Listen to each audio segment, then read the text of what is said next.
오늘 우리에게 주시는 하나님의 말씀은 마태복음 17장 1절부터 8절 말씀이 되겠습니다. 마태복음 17장 1절부터 8절입니다. 신약성경 28페이지에 28면에 마태복음 17장 1절부터 8절입니다. 1절부터 우리 교독하시고 8절은 함께 읽도록 하겠습니다.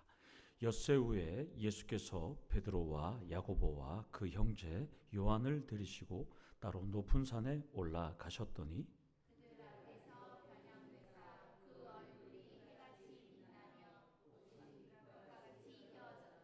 그때 모세와 엘리야가 예수와 더불어 말하는 것이 그들에게 보이거늘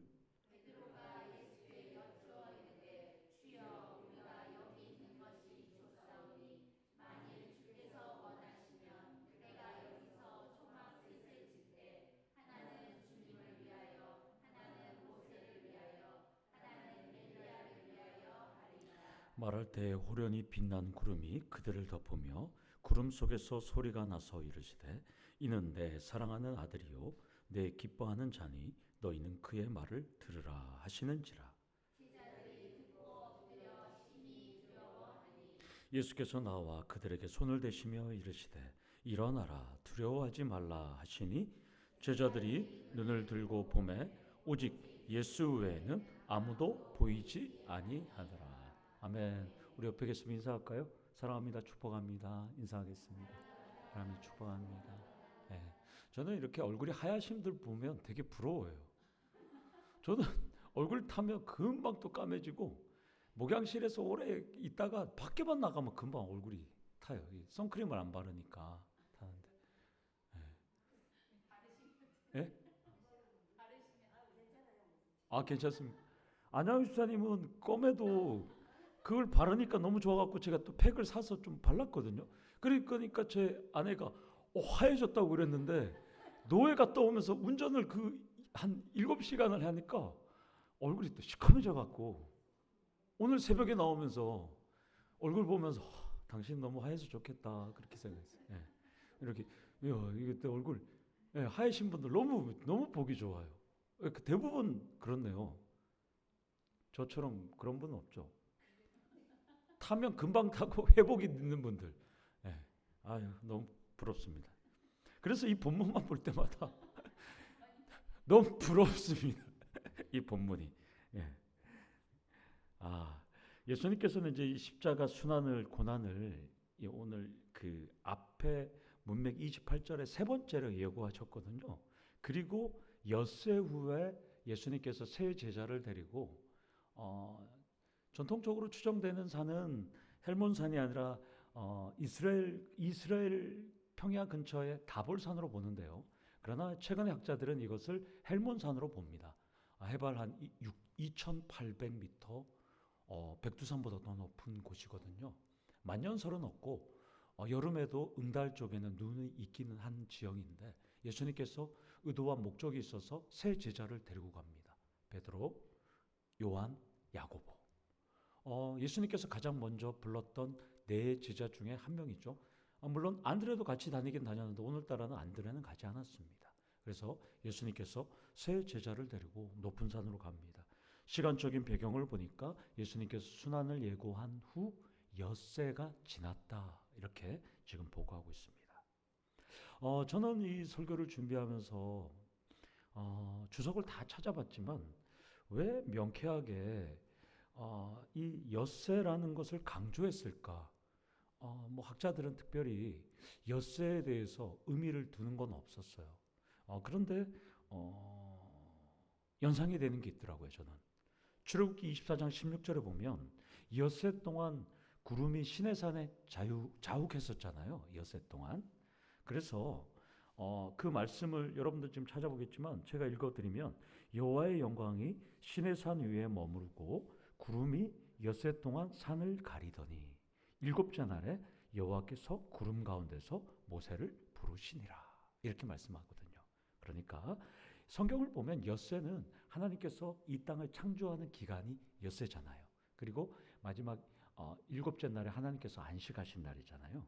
그리고 하나님께서는 그 일곱째 날에 여호와의 성회 앞으로 모이라 이렇게 말씀하셨기 때문에 오늘 이 엿새라는 의미는 우리 삶에서도 따로 하나님께 정결하게서 구별하게, 물론 우리 삶 전체가 하나님께 드리는 예배지만 따로 구별된 시간이 필요하다는 의미에서 엿새가 필요하다는 겁니다. 우리가 매일매일 예배 드리는 건 좋지만 여기서 신앙이 있는 수요예배 나오시는 분들은 새벽 기도도 나오시고 수요예배도 나오시고 금요 기도도 나오지만 신앙이 아직 어린 분들은 주일 예배 겨우 한 번 나오는 분들이, 그리고 그것도 또 오전 예배만 겨우 참석하시다가 가시는 분들이 있잖아요. 그렇게 가는 분들이 있지만 바쁜 세상을 사는 우리는 엿새에 구별된 시간이 반드시 필요하다는 것입니다. 그래서 예수님은 그 구별된 시간에 제자들 데리고 올라갑니다. 엿새를 최선을 다해서 살았고 이제 예수님께서는 그 제자들을 데리고 가서 뜻하신 목적이 있어서 지금 예수님의 진짜 모습을 지금 보여주려고 해요. 지금. 그래서 데이비드 터너 교수님은 이렇게 말씀했습니다.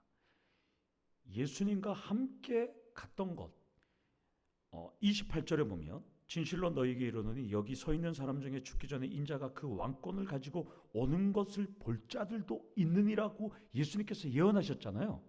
그 예언이 엿새 만에 성취되었다. 이렇게 해석하기도 합니다. 상당히 의미가 있는 것 같아요. 예수님 말씀을 이 베드로, 야고보, 요한은 그대로 성취된 거잖아요. 인자의 모습을 볼 수 있던 것.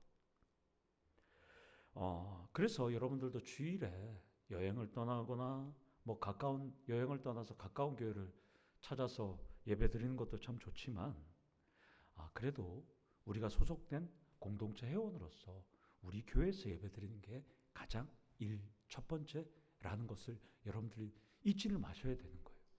네, 이게 중요해요. 왜냐하면 전 세계 모든 교회는 하나의 공통체, 공동의 교회잖아요. 그걸 라틴어로 뭐라 그랬죠? 가톨릭이라 그랬잖아요.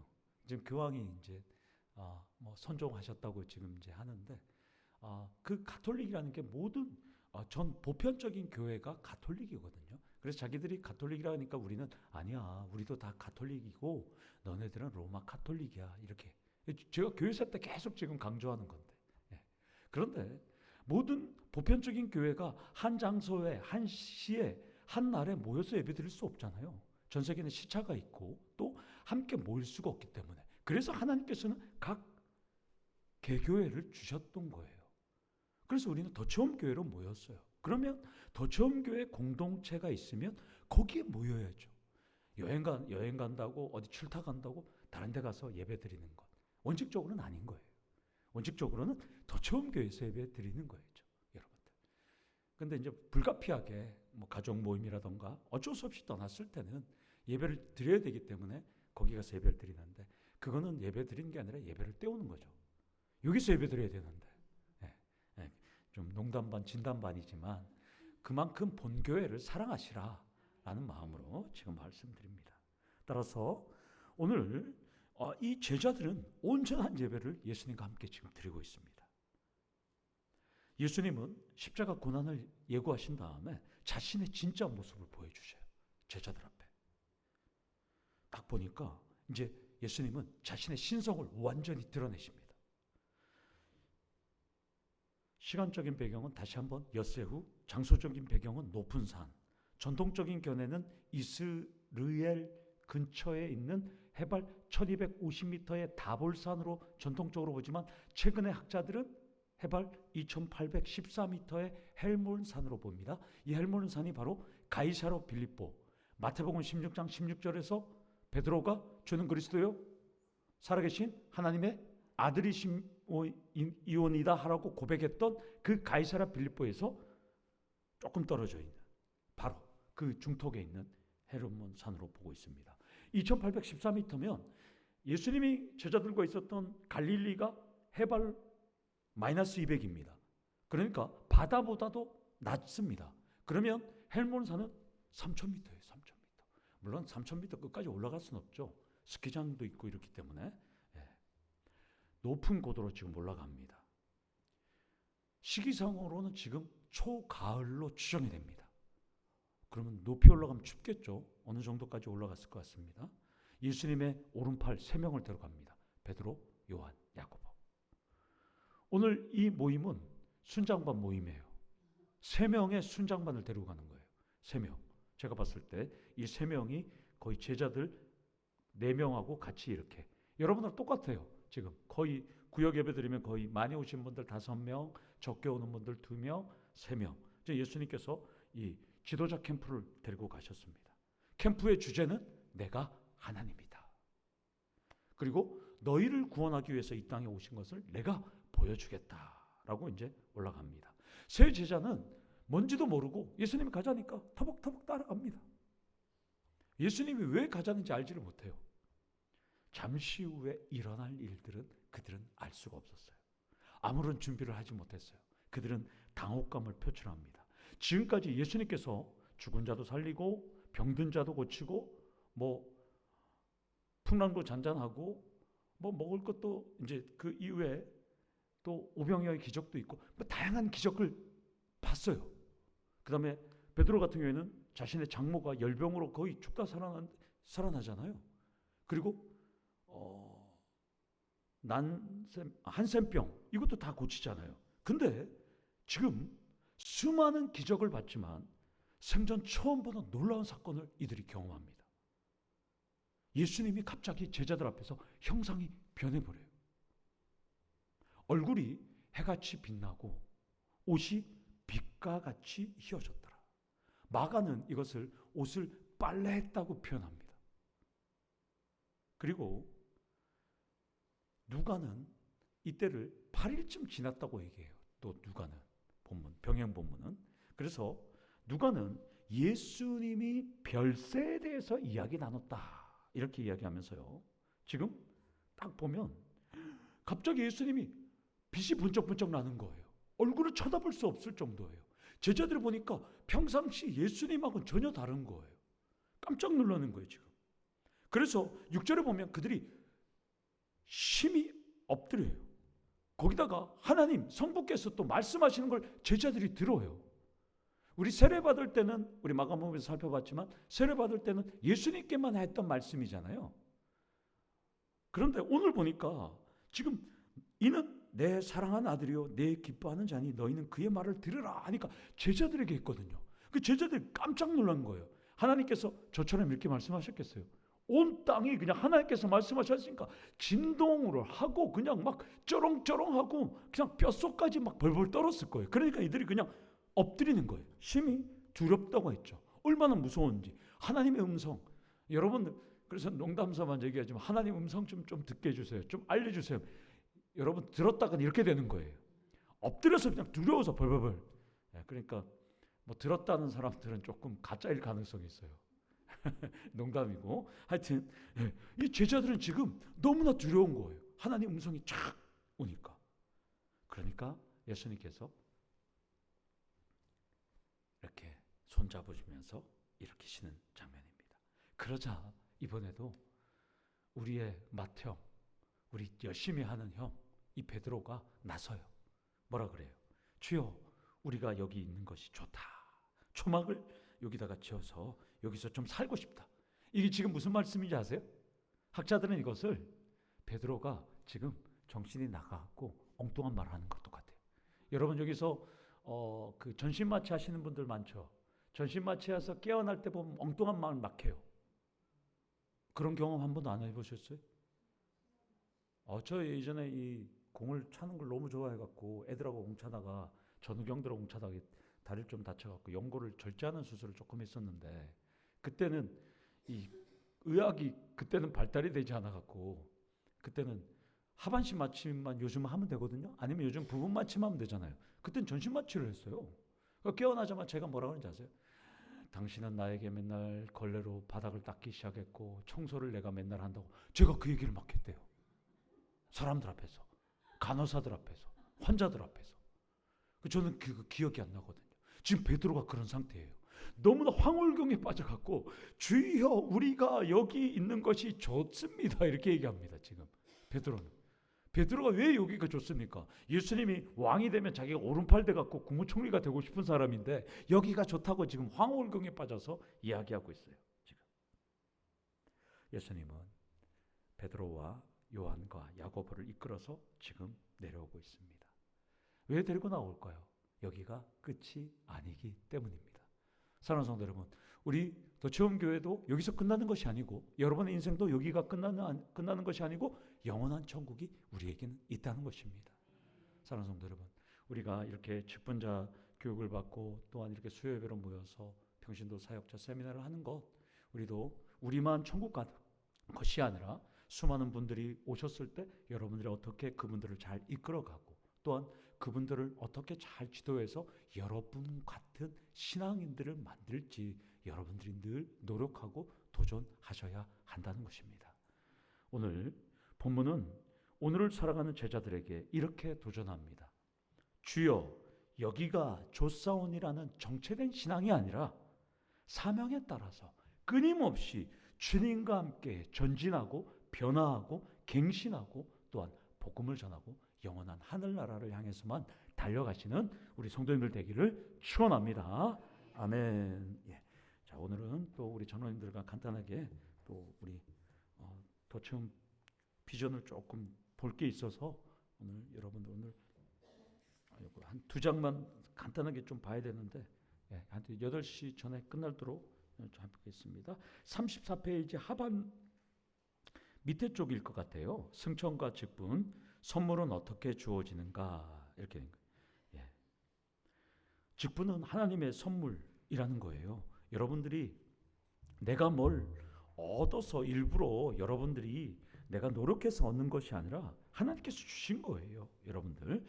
그렇기 때문에 여러분들이 좀 힘들더라도 여러분들이 특별히 우리 장로님이나 권사님들, 안수집사님들은 해당이 될 텐데요. 직분을 받게 되면 참 그 직분의 무게가 있어요. 그래서 우리가 중직이라 그러잖아요.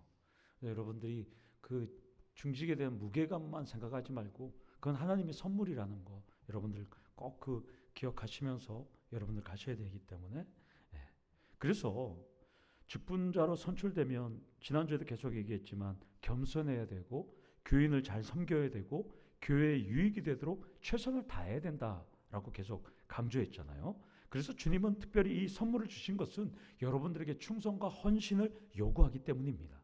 따라서 직분자는 사사로운 감정이나 이득을 내려놓으셔야 되는 거예요.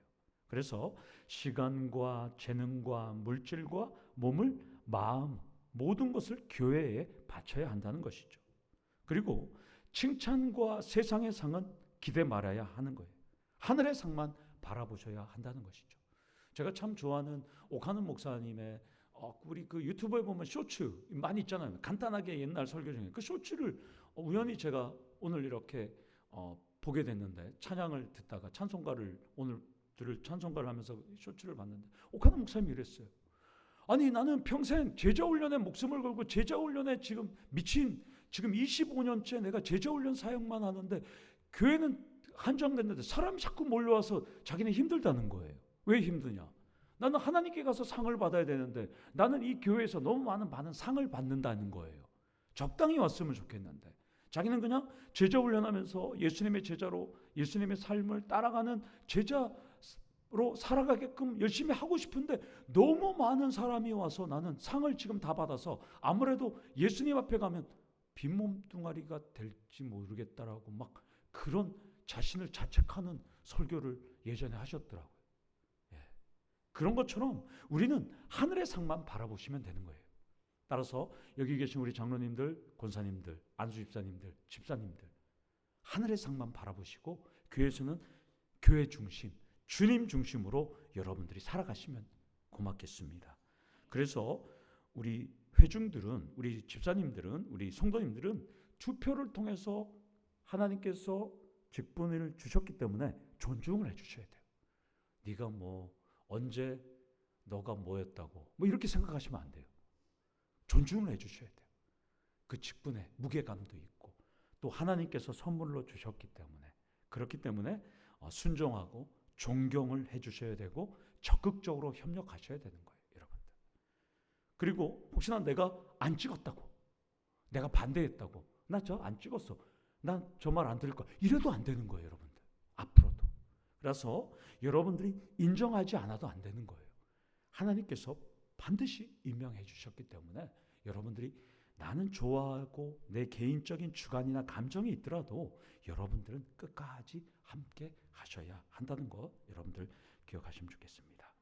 35절에 보면 특별히 에베소서 4장 8절은 직분이 그리스도의 구속사요, 그 중에서도 승천과 매우 밀접한 관계가 있다라고 하면서 예수님께서 하늘로 올라가시며 선물을 주셨다는 거예요, 여러분들. 그러니까 여러분이 이 직분을 주신 것. 그래서 사도 바울은 시편 68편 18절에 사로잡힌 자, 포로, 여러분들은 예수님께 포로된 자. 우리는 그래서 예수님의 종이잖아요. 그래서 제자훈련의 그게 있어요. 슬레이브라는 책이 있어요. 네. 제자인가 종인가? 종, 노예. 예수님의 노예예요. 우리는 노예라고 인정하는 게 편해요. 그냥 예수님의 그냥 동생, 하나님의 아들 생각하지 말고 그냥 노예라고 생각하는 게 훨씬 편합니다. 여러분 신앙생활할 때 노예니까 하나님 앞에 철저하게 복종할 수밖에 없잖아요. 그래서 여러분들 직분 받았다는 자체가 나 예수님한테 사로잡혔다라고 생각하시면 좋겠습니다. 그래서 그 사로잡힌 자 밑에 주석 달아놨잖아요. 밑에 보면 아이크 말로토스라는 단어, 항상 전쟁 포로를 가리키는 데 사용되었다라는 거예요. 이 길성남 교수 에베소서를 갖고 제가 강해를 한번 했었는데요. 이 길성남 교수님이 고신대학교 교수님인데요. 엄청나게 똑똑하신 분이에요. 에베소서 이 교회론을 갖고 설교하시는데 저는 아주 감명 깊게 신대원에서 마스터를 했어요. 에베소서를. 그래서 에베소서도 언젠가 또 강의를 한번 하겠지만 이 정말 좋은 책. 여러분들이 한번 사서 읽어도 쉬운 책. 한번 읽지 마세요. 제가 어차피 설교할 테니까. 그래서 혹시나 에베소서를 알고 싶은 분, 이 길성남 교수님의 에베소서 어떻게 읽을 것인가, 누렇게 생겼습니다. 아주 잘 되어 있어요. 쉽게 되어 있어요. 한번 여러분들 읽으셔도 교회가 어떤 것인가, 내가 직분자로서 교회를 어떻게 섬길까, 이것을 여러분들이 잘 알 수 있습니다.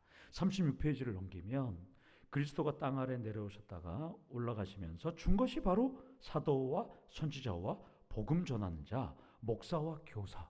교사는 우리 주일학교 교사가 아니라 신학대학원, 신학대학교의 교수를 교사라 그러는 겁니다. 그래서 그분들은 목사이면서 교수, 신학생들을 양육하고 훈련하고 교리와 신학을 검토하는 분들입니다. 그러니까 엄밀하게 교사는 교수를 의미하는 거예요, 목사. 물론 주일학교 교사들도 가르치는 분들, 우리 순장님들도 다 포함이 될 수 있다고 저는 해석합니다. 그래서 여러분들이 그렇게 가르치는 직분, 복음 전하는 자의 직분을 하고 있다. 자부심과 자긍심을 가지시면 좋겠고요. 그런 내용은 이렇게 복음 전하는 내용은 그렇고요. 그래서 37페이지에 그것이 바로 직분입니다. 그렇습니다. 그래서 교회의 머리는 예수 그리스도입니다. 예수 그리스도께서 친히 자기의 교회를 다스리는데요. 그러면 왜 직분자가 필요할까요? 예수님께서는 사람을 통해서 다스리기 때문에 직분자가 필요하다는 겁니다. 직분자를 통해서 교회의 머리이신 예수님께서는 자기의 교회에 목사와 장로와 권사와 안수집사들을 세우시고 그들에게 은사를 주셔서 교회를 섬기고 봉사하게 한다는 것이죠. 그래야 교회는 그리스도의 몸으로 세워지게 된다는 것이죠. 따라서 직분은 명예나 감투가 아니고 교회는 섬기는 것이에요. 이 직분은. 그런데 두 번째 문단에 보면 이제 저자는 우리에게 하고 싶은 말을 해요. 문제 제기를 해요. 우리는 은혜라는 말을 남용한다는 거예요. 어떻게 직분을 받게 됐어요? 하나님의 은혜입니다. 이 은혜를 이상한 쪽으로 가는 거죠. 너무 값싼 은혜가 됐어요. 나중에 돌아보면 열심히 그 직분을 받으려고 너무나 노력했는데, 그러나 우리 하나님의 선물이고 또 우리 섬기기 위해서 주신 것이지 그냥 빈말로 은혜라는 말로 남용하지 말라고 저자는 우리에게 도전하고 있습니다. 자, 여러분들이 저걸 그 하단에 빈 공간이 있잖아요. 고린도전서 9장 16절 한번 적어 보셔요. 바울은 자신의 직분에 대해서 이렇게 말했습니다. 고린도전서 9장 16절을 제가 읽어 드릴게요. 내가 복음을 전할지라도 자랑할 것이 없음은 내가 부득불 할 일임이라. 만일 복음을 전하지 아니하면 내게 화가 있을 것이로다. 여기다가 여러분들 직분이라는 단어를 집어넣어 보세요.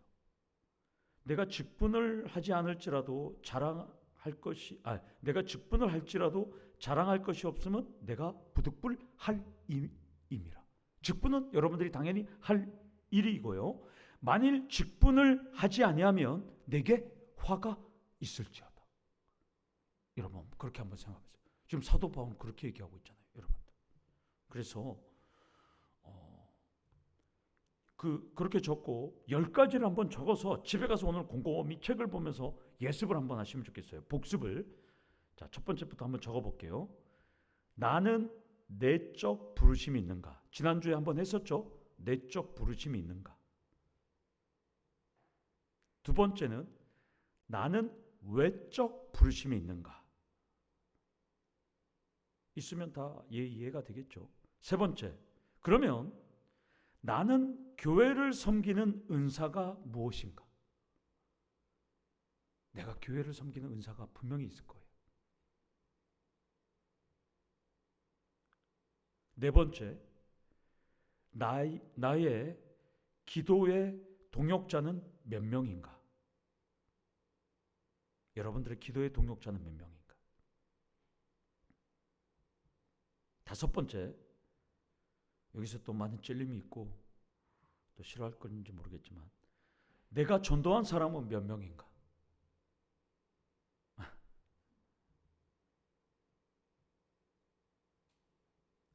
여섯 번째, 나는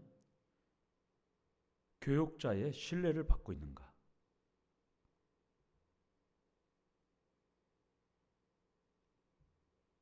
일곱 번째, 나는 중직들의 인정을 받고 있는가? 나는 중직들의 인정을 받고 있는가? 여덟 번째, 나는 성도들의 존경을 받고 있는가? 나는 성도들의 존경을 받고 있는가? 아홉 번째, 나는 예수의 삶을 살고 있는가? 나는 예수의 삶을 살고 있는가? 그래서 옛날부터 나온 게 작은 예수의 삶이었잖아요. 마지막 열 번째, 지금 죽어도 주님 앞에 설 자신이 있는가? 지금 죽어도 주님 앞에 설 자신이 있는가? 오늘 집에 가서 곰곰이 보시면서 내가 부족한 것이 뭘까? 내가 좀 여기는 내가 조금 더 노력해야 되겠다. 여러분들이 체크하면서 앞으로 수정하고 또 하면서 우리 사람은 완전하지 않기 때문에 온전해질 때까지. 그래서 사람에게는 완전이란 표현을 쓸 수 없고요. 사람에게는 온전이란 표현을 쓰는데 온전도 안 돼요, 사람은. 완전은 하나님께만 쓸 수 있잖아요. 그래서 내가 과연 온전할 수 있도록 내가 지금 하고 있는가? 참 이 10번이라는 것을 제가 이걸 한번 만들어봤어요. 만들어봤는데 이게 10번 과연 지금 죽어도 주님 앞에 설 자신이 있는가? 참 이 10번의 대답을 참 여러분들이 이게 참 잘 알아야 되는 것이죠, 여러분들. 그래서 여러분들이 잘 했으면 좋겠습니다. 그래서 우리 교회 우리 직분자들은 다른 교회랑은 좀 다르게 우리가 직분의 중요성도 알고 섬기는 것도 알고 여러분들이 잘 했으면 좋겠습니다. 자, 이렇게 오늘 마치도록 하겠습니다. 기도하도록 하겠습니다. 하나님 아버지 감사합니다. 하나님 앞에 설 때 자신감 있고 하나님 앞에 자랑할 수 있고 하나님 앞에 인정받을 수 있는 우리 더처음교회 직분자들 될 수 있도록 하나님 은혜 내려 주시옵소서. 예수님 이름으로 기도드리옵나이다.